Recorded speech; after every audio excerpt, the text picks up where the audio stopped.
Speaker 1.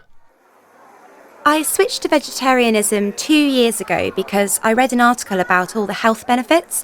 Best decision I have ever made. I feel so much healthier now. My skin is really good and my hair is much shinier. You have to be super careful though that you still get all the nutrients you need in your diet. The main problem for me is that I'm the only vegetarian in my family and the others want to eat meat and fish. So sometimes it's a bit of a pain for my mum because she's the one who does most of the cooking. She usually cooks for the rest of the family, then throws something together quickly just for me. She says I should learn to cook for myself, but I've got so much homework at the moment. Okay, I am a bit lazy about cooking. I'm going to have to get my act together or I'll be condemned to a diet of salads and omelettes, which I like, but if that's all you're eating, it's pretty boring. Speaker 2.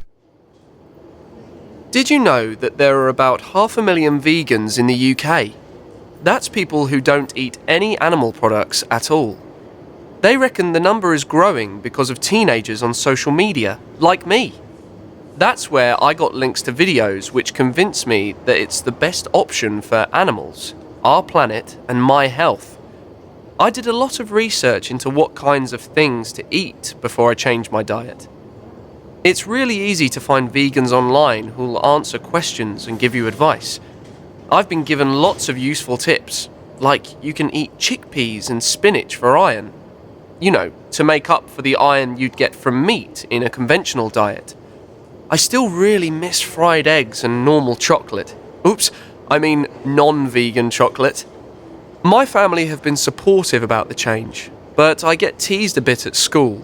Some people think that being a vegan is weird. Luckily, I've got a lot of friends who tell them it's cool. Speaker 3. I gave up eating meat a couple of years ago because at the time I was following a celebrity who was a veggie. Stupid reason, I know, but you see beautiful, glamorous people on Instagram and you want their lifestyle, so I became a vegetarian. I don't miss meat, but I still eat fish sometimes, which sort of isn't really allowed. My main problem is that I'm not too keen on vegetables. My dad finds that hilarious. He's always going, "How can you be a vegetarian if you don't like vegetables?" I do like chips though, and tomato ketchup. They're made from vegetables, aren't they? I don't eat that much fruit either, apart from bananas. Anyway, but because my diet is a little on the unhealthy side, I take multivitamins every day. I also try and avoid rubbish like fizzy drinks and sweets. I don't think my diet's so bad. I feel pretty healthy. Speaker 4. My whole family's vegetarian, so if you're brought up that way, it seems perfectly normal. My parents are both good cooks and we had a very varied diet.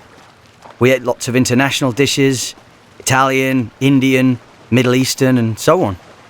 I never really missed meat or fish, except when I went out with friends.